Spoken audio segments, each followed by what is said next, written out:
super moist spice flavor and velvety cream cheese. This is the best carrot cake recipe.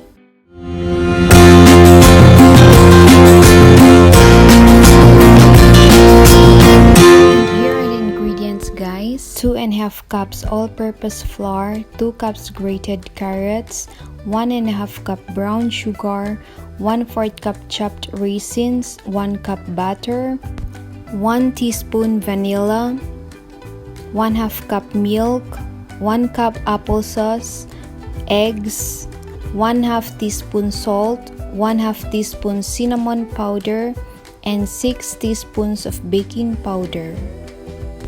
Okay, so una natin gagawin, guys, is to mix everything, yung ating dry ingredients sa isang mixer.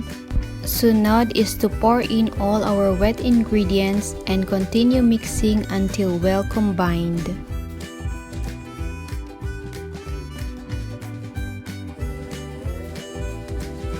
Yung eggs natin, guys, we have to fold in one at a time.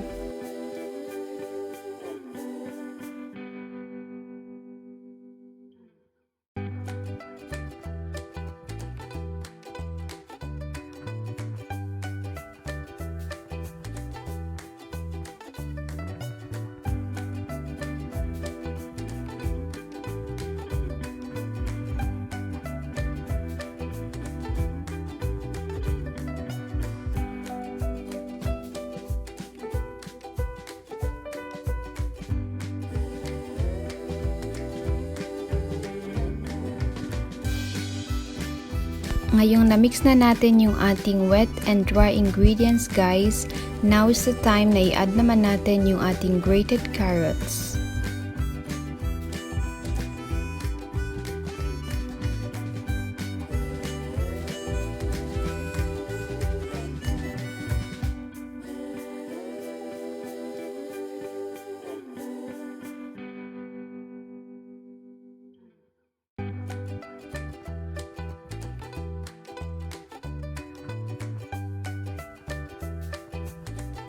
When all ingredients are completely combined together, now is the time to pour the butter into a baking pan.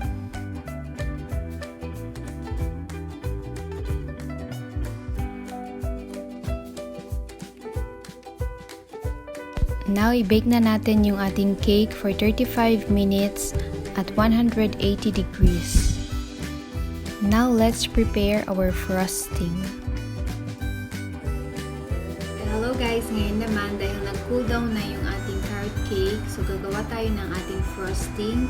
And ang kailangan natin sa paggawa ng frosting is itong whipping cream. I-whip natin dito sa blender hanggang sa maging fluffy.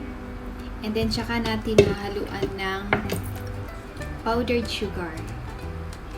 Yan.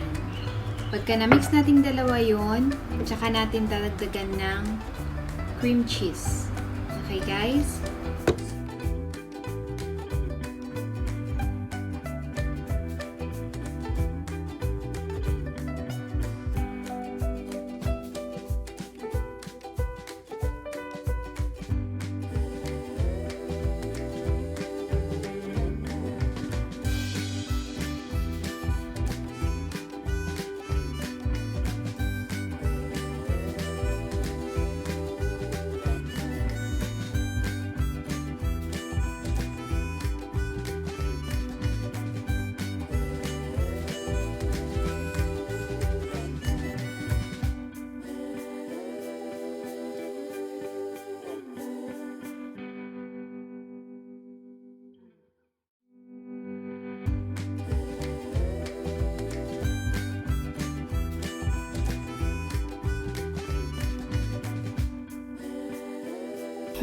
Yum!